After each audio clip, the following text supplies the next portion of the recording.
ये मूक माटी महाकाव्य जिसमें आचार्य श्री जी ने चारों अनुयोगों का यहाँ पर सांगोपांग वर्णन किया है और उन चारों अनुयोगों के माध्यम से आचार्य भगवान हमको वह सब कुछ देना चाहते हैं जो वर्तमान में एक पाश्चात्य संस्कृति की जो हवा हमारे ऊपर हावी हो गई है उसको हटाकर धीरे धीरे धीरे धीरे आप लोगों को आगे मोक्ष मार्ग में बढ़ाना चाहते हैं।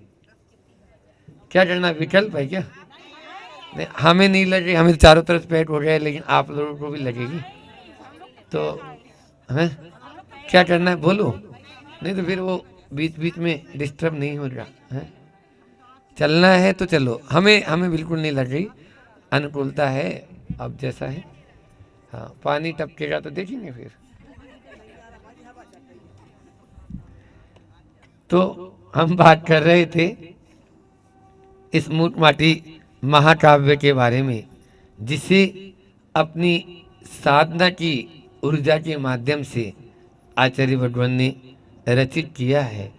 और यह महाकाव्य केवल मात्र शब्दों का ही मतलब जंजाल नहीं है। आप इसको ऐसा समझ लें कि इसमें बहुत लच्छेदार शब्द प्रयोग कर लिए तो बहुत बड़े कोई विद्वान होंगे लिखने वाले, लेकिन उन शब्दों के माध्यम से हमारे भीतर में उस बात को वो मतलब देना चाहते हैं कि जिसके माध्यम से वो शब्द शब्द में ही इतनी बात कह देते हैं कि वो हमें आगे बढ़ने के लिए प्रेरित हो जाती है। वो बात हमें आगे बढ़ने के लिए मिल जाती है। आचार्य श्री जी का एक हाइकू है ना कि नदी कभी भी वापस न लौटती,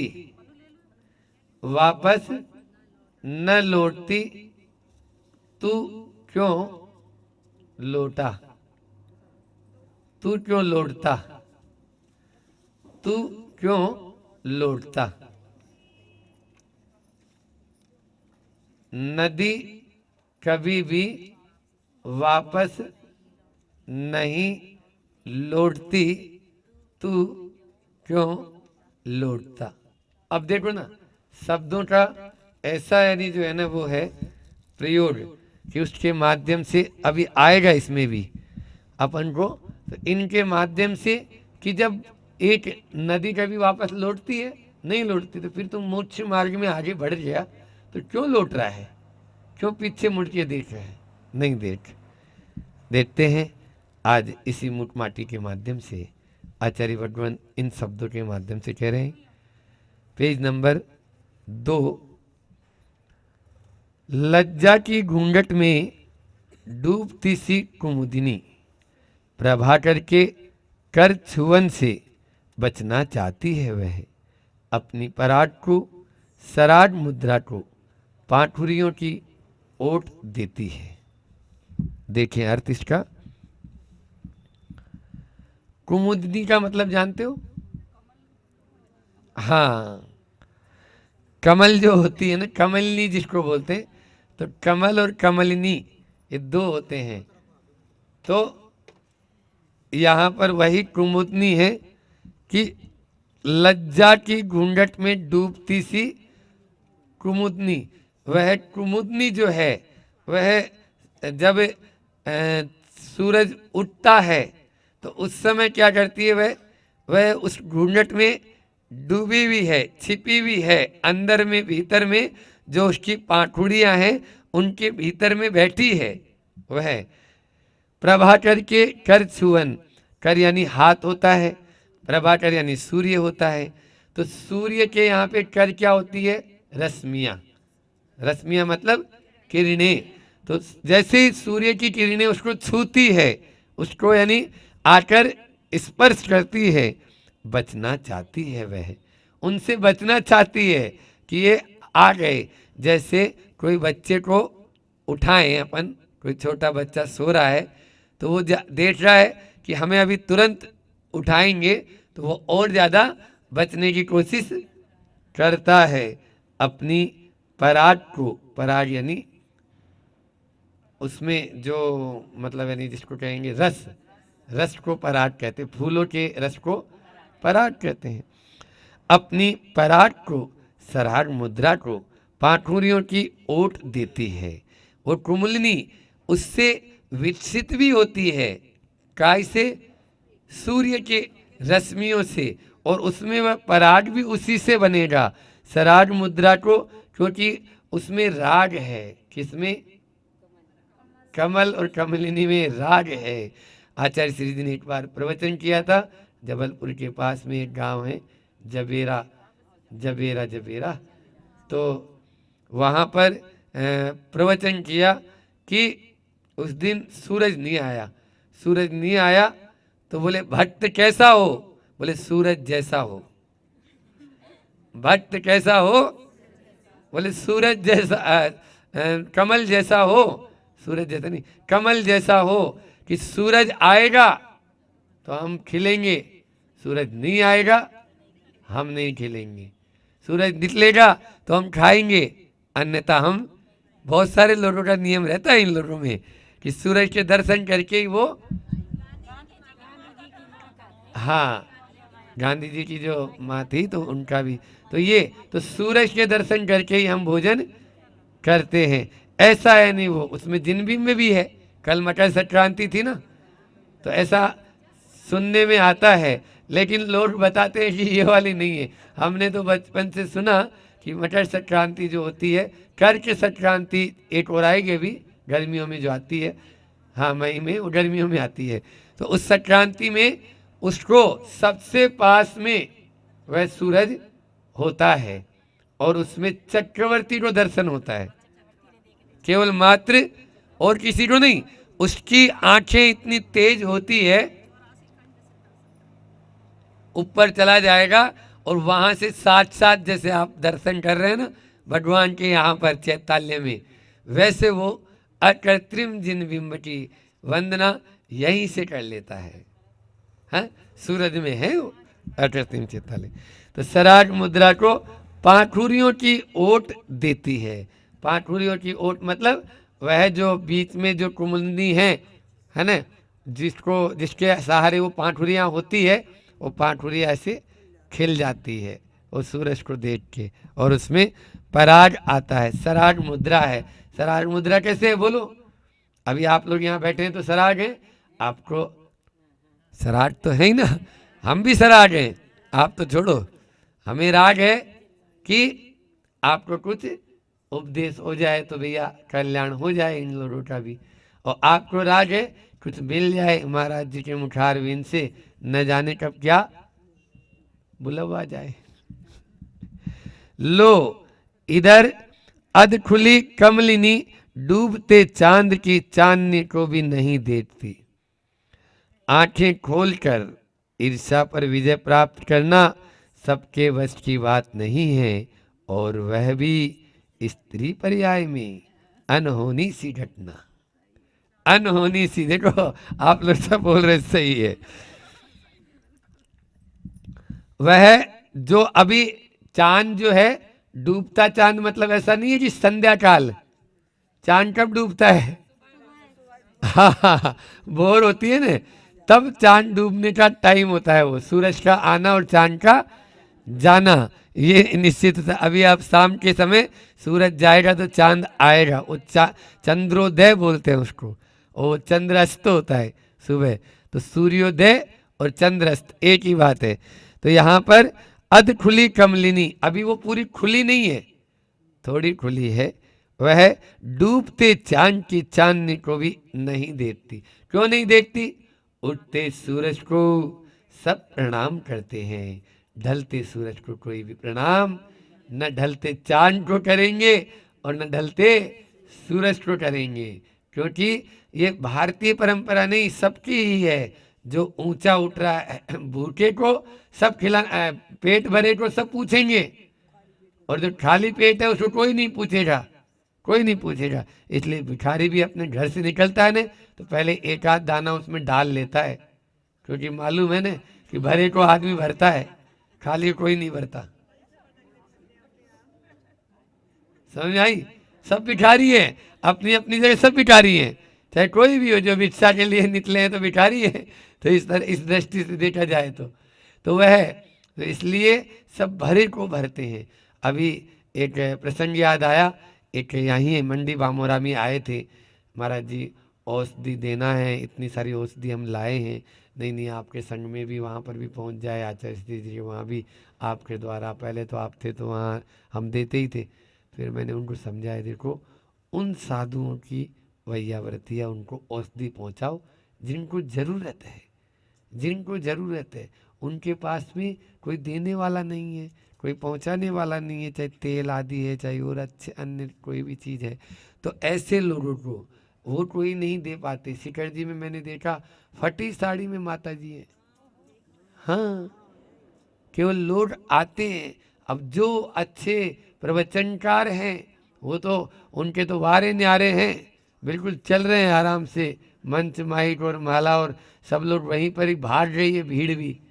लेकिन जिनके पास में ज्ञान नहीं है, क्षोभ समुतना नहीं है, उनकी स्थिति बहुत ज़्यादा ऐसी रहती है। कई बार हमने साड़ी खरीद खरीद के तो उधर पहले ब्रह्मचारी अवस्था में भिजवाई कि नहीं भैया इन लोगों के लिए है, तो उपकरण तो होने ही चाहिए ना उन लोगों के लिए। ठीक है, उनकी चर्या अपने हिसाब से होगी, है ना, लेकिन फिर भी सबका एक सा तो पुण्य नहीं होता। आचार्य विद्यासागर जी का पुण्य सबके पास तो नहीं है, बोलो।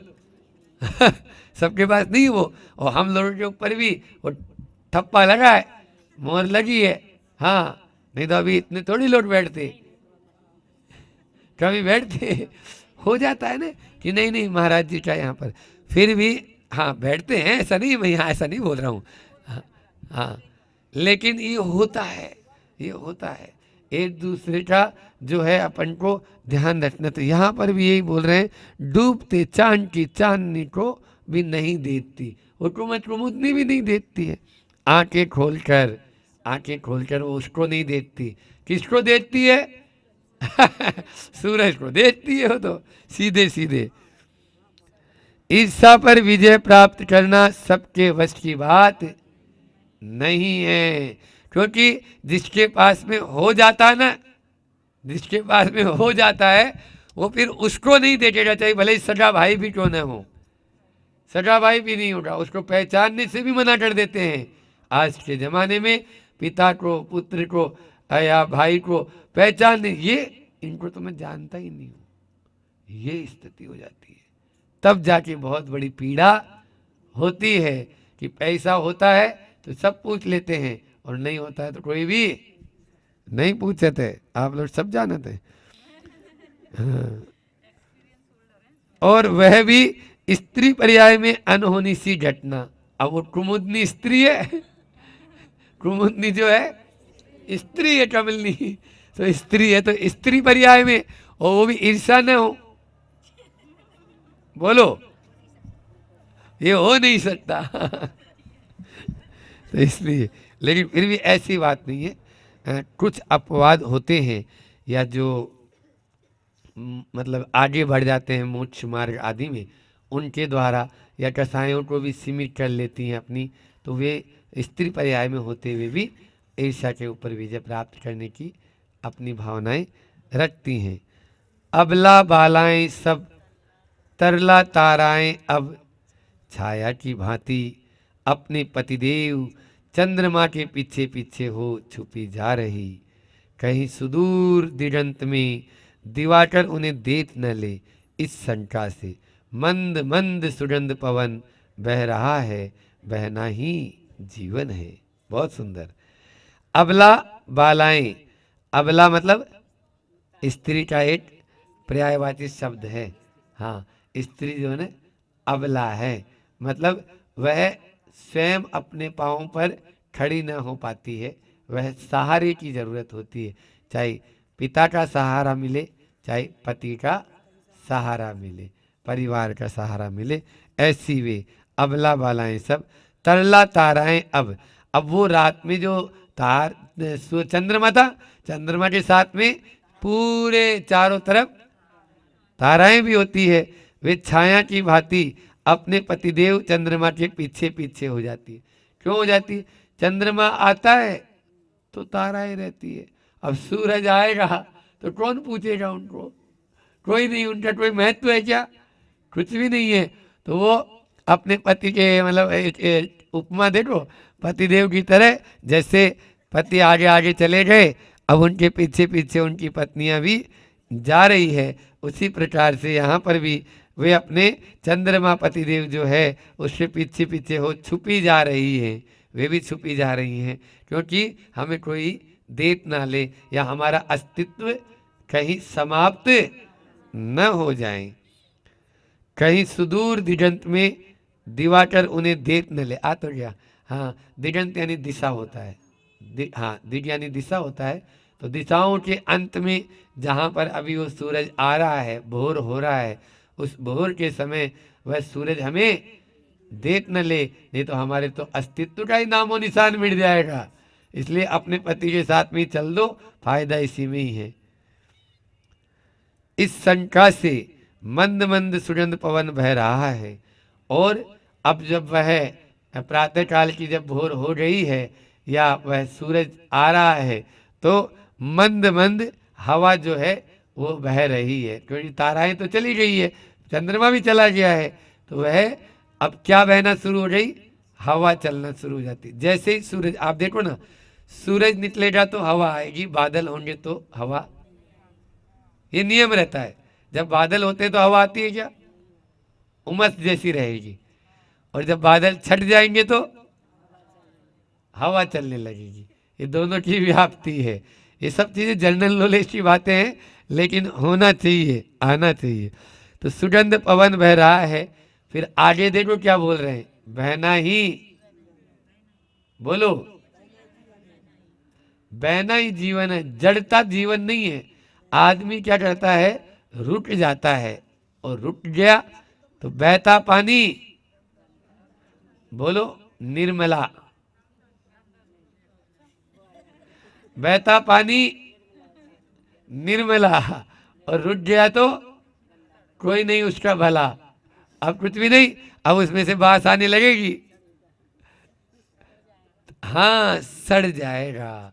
इसलिए वो कहानी आती है ना कि नदी बह रही है, और नदी बह रही है तो गर्मियों के दिनों में पानी की थोड़ी कमी रहती है, फिर भी नदी अपने अपने अपने अपने बहती चली जा रही है।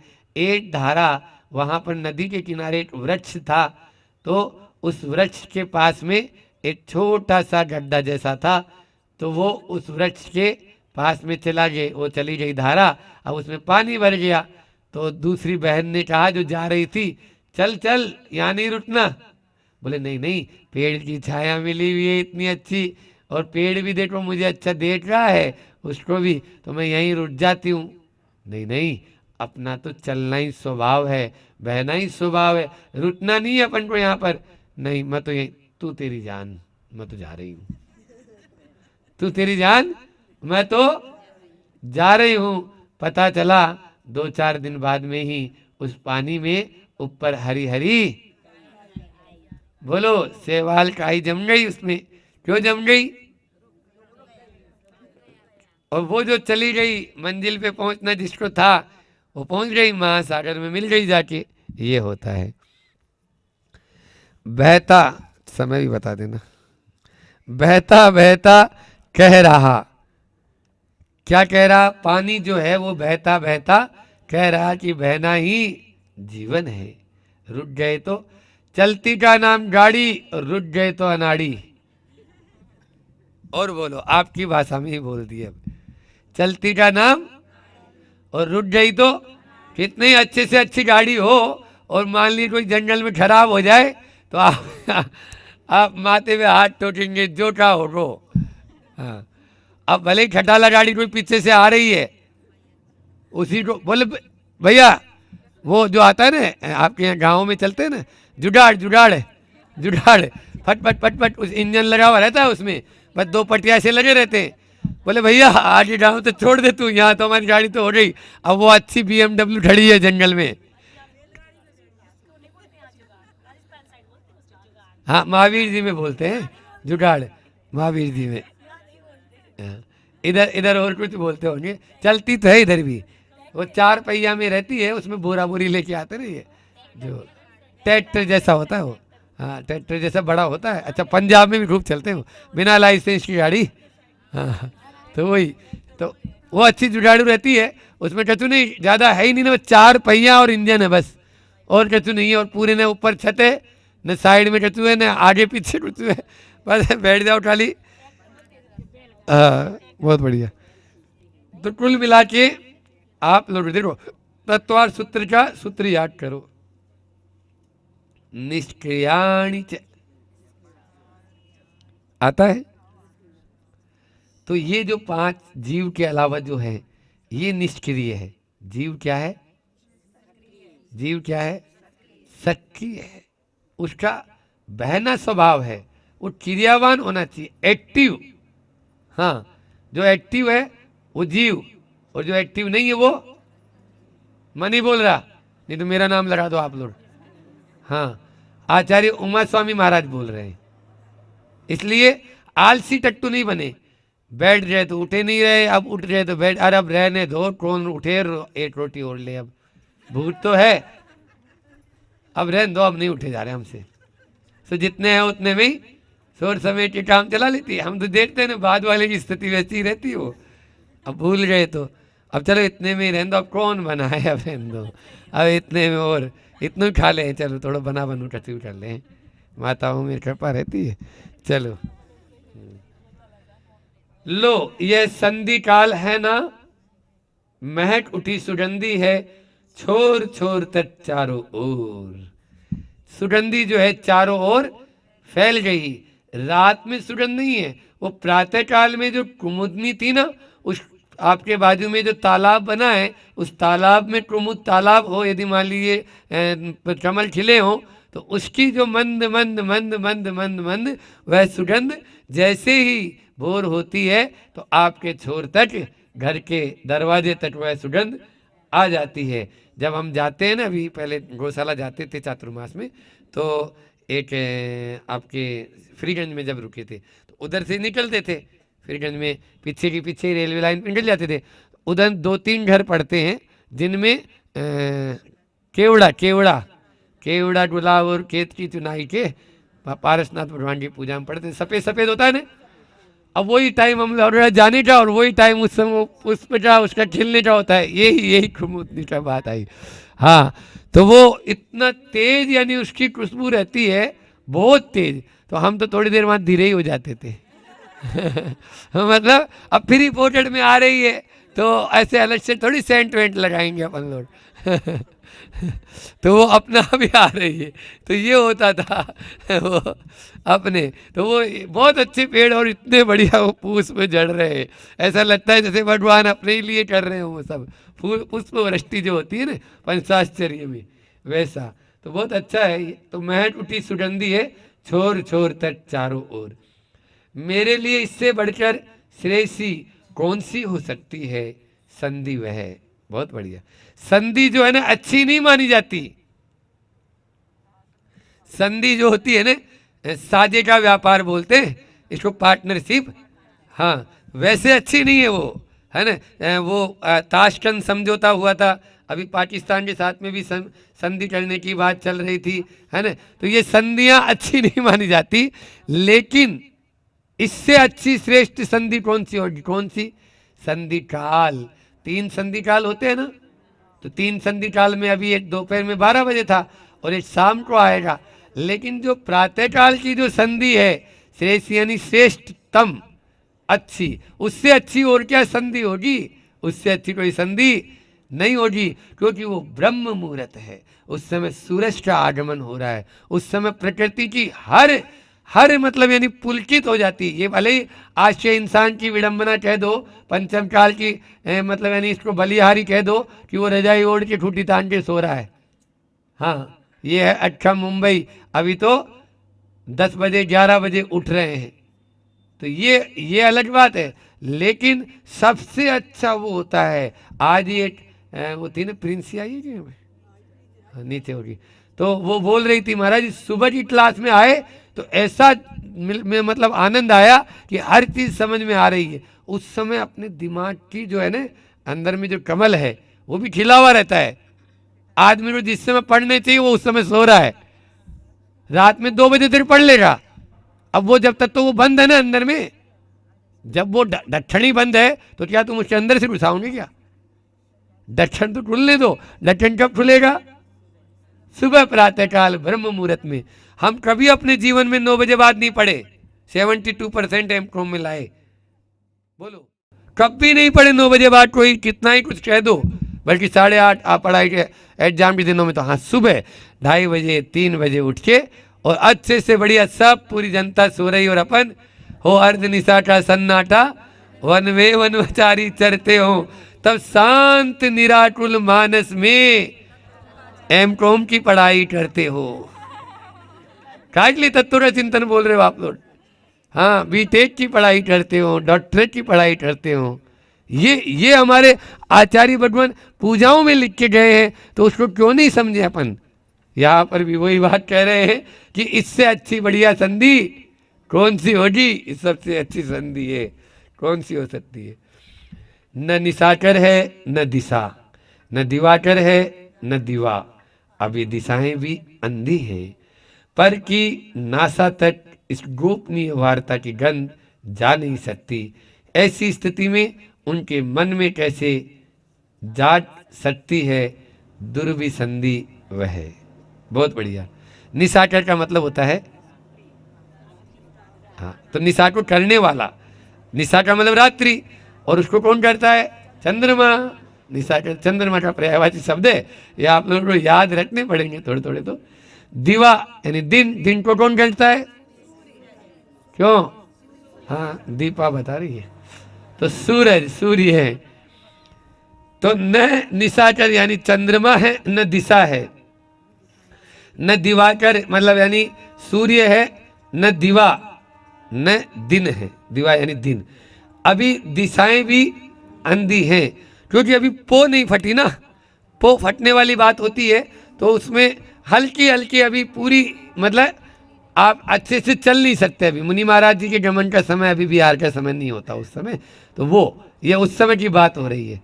तो उस संधि काल अभी दिशाएं भी अंधी हैं, पर की नासा तक इस गोपनीय वार्ता की गंध। ये गोपनीय वार्ता है कौन सी? ये जो संधि काल की जो वार्ता चल रही है कि भैया सूरज आ रहा है, चंद्रमा जा रहा है, ये सारी सारी कुमुदनी खिल रही है, ये सारी की सारी जो वार्ता है ये अभी गुप्त है, गुप्त है ये अभी, है ना। उस समय आप सुनो, अब बोल देते हैं हालांकि कि इसी समय इसीलिए महिलाएं वगैरह इसी समय अपना स्नान आदि कर लेती थी, क्योंकि पहले इतनी आड़ पहाड़ ये नहीं रहती थी। आपको बताएं पुरुष वर्ग लेट उठता था हल्का सा, और महिलाएं अपना जैसे ही पो फट गई तो हम तो दादी वगैरह को यानी जब बचपन में देखे तो वो अपना इसी तरह से अपना कर लिए, तो स्नान आदि भी हो गए, तो वस्त्र आदि बदल के अपना आप सब जो भी लग गए काम में, क्योंकि वो कूटना भी है, पीसना भी है, सभी काम करने पड़ते थे पहले तो। हाँ खिचड़ा बनाना है तो वो कूटना पड़ता था उसको बाजरे को पहले से 3-4 घंटे 2 घंटे, जब जाके वो बन पाता था, और फिर उसको पचाड़ते तो कच्चा ही खा जाओ, बनाने की बात तो बहुत दूर है उसको भी। हाँ इतनी अच्छी खुशबू और वो इतना मीठा हो जाता था टूटने से कि आप ऐसे ही यानी जो है ना उसको, क्योंकि कितनी बार उस पर चोट मारी जाती है। वो ओंठल मुसल होता था इतना बड़ा, हाँ लकड़ी का बड़ा वाला वो वाला। तो ये गोपनीय है यहाँ पर, इसलिए तो गोपनीय बातें जा नहीं सकती। ऐसी स्थिति में उनके मन में कैसे जाग सकती है दुर्विसंधि? क्या नहीं जाग सकती? किसी के मन में भी दुराभाव नहीं आएंगे। देखो शाम के समय अपन जब सोते हैं ना टेंशन में सोएंगे, देख लेना आप लोग, प्रैक्टिकल है सब है, मूठ माटी है ना। शाम के समय भारी लेके आप माथे को लेके सोएंगे, हम भी, आप तो छोड़ो, और सुबह सुबह बिल्कुल फ्रेश हो जाते हैं, बिल्कुल अच्छी। दुर्भी संधि, दुर्भी नहीं, खराब संधि नहीं है, ये अच्छी संधि है, इसलिए वह गोपनीय है। उसके किसके मन में कैसे जाग सकती है? किसी के मन में भी वह भाव परिणाम आते ही नहीं है, बुरे परिणाम आते ही नहीं है। जो ये होते हैं ना, हाँ, तो सुबह सुबह नहीं, वो रात में शाम को पड़े रहेंगे। हाँ, तो वो सब उसी में ही करते रहेंगे। वहाँ सुबह कुछ नहीं, वहाँ कोई दुर्विसंधि नहीं जाती है। फ्रेश होके अपना प्रातःकाल की बेला में वह मंदिर आदि जाने की सोचता है। आगे आएगा इसमें। और इधर सरिता सामने तो सरपट सरक रही है अपार सागर की ओर, सुन नहीं सकती इस वार्ता को, कारण पथ पर चलता है सतपथ पथिक वह, मुड़ कर नहीं देखता तन से भी मन से भी। बहुत ही सुंदर है। आचार्य श्री जी ऐसे लगता है बोल रहे हो, कई बार उनकी मुझसे भी सुनी है ये लाइनें सब। तो सरिता का मतलब नदी है ना, सरिता नदी। और इधर सरिता सामने, वह नदी सामने है, घर के सामने नदी बह रही है। तो नदी जो है सामने सामने, वह सरपट तेजी से सरक रही है, दौड़ रही है, जा रही है अपार सागर की ओर। उस सागर से मिलने की उसको उत्कंठा है। जल्दी से जल्दी जाके मैं उस सागर में मिल जाऊं, ताकि मेरा भी जो बूंद है वह सिंधु में, बिंदु जो है सिंधु में परिवर्तित हो जाए। बिंदु का महत्व नहीं, सिंधु का महत्व है। सिंधु यानी सागर बोलते हैं, ठीक है ना। तो बिंदु बिंदु से, बूंद बूंद से मिलकर वह नदी बनी थी, सरिता बनी थी। अब उसको उत्कंठा है जाकर मिलने से, सागर से मैं अपने उसमें मिल जाऊं अपार सागर की ओर। सुना नहीं सकती इस वार्ता को, कारण वह सुना नहीं सकती इस वार्ता को। नदी जो है वह सुना नहीं सकती इस वार्ता को कि नहीं मुझे अभी जाना है। जैसे कोई को जल्दीबाजी हो, हाँ हाँ, सुन नहीं सकती इस वार्ता को, सुना नहीं, सुन नहीं सकती इस वार्ता को। कोई को जल्दी हो, हम उससे बोले नहीं नहीं एक मिनट रुको, तो बोले महाराज जी बिल्कुल जाना है अभी, तुरंत देखो चाबी लेके हमको घर पे जाना है। तो ऐसा होता है। तो वो जल्दीबाजी में रहेगा ना, वो आदमी सुन नहीं पाएगा। क्यों नहीं सुन पाएगा? क्योंकि उसको आगे और दूसरे कार्य की ओर ध्यान है। लक्ष्य क्या है? सागर से मिलना। लक्ष्य क्या है? नदी को सागर से मिलना है। पथ पर चलता है सतपथ पथिक वह, सतपथ पाथिक वह है ना, पाथिक है। हाँ, तो वह पथ पर चलता है। पाथिक कौन? पथ पर जो चलने वाला, राही, राही। तो वह उस मार्ग में चल रहा है, मुड़कर कभी देखता नहीं, तन से भी और मन से भी। कई बार चल तो रहा है, लेकिन फिर भी पीछे वालों को याद करते हैं। हमारे ग्रस्त अवस्था के पूज्य माता श्री जी, पिता श्री जी आए और श्रीफल चढ़ाए। बोलो अब क्या है? अरे तुम आगे बढ़ गया है तो मुड़कर क्यों देख रहा है? तन से भी और मन से। तन से तो नहीं गए हम घर पे, लेकिन मन से चले गए ना। तो जब बढ़ ही चुका है आगे, तो फिर क्यों इधर उधर की बातें तुम्हारे मन में आ रही है? इसलिए इनसे भी बचना है। इतना ही रखें, ठीक है ना। बहुत ही अच्छे, इसमें तो मन लग गया हमारा भी। मिथ्यात्म नाश वेठो, ज्ञान के प्रकाश वेठो, आपा परिभाष वेठो, भानु सी भटानी है।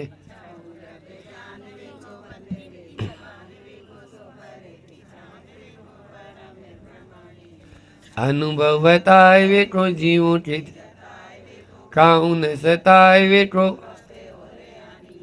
जहाँ तहाँ तार वेठो, पार के उतार वेठो, जावाणी के ज्ञान ते सूझे लोटा लोट, सोवाणी मस्तक नमू, ए जिनवाणी भारती तोई जपू दिन रेन, देव बजू अरिहंत को गुरु सेवा निर्गन, दया धर्म पालो सदा यही मोक्ष का पंथ।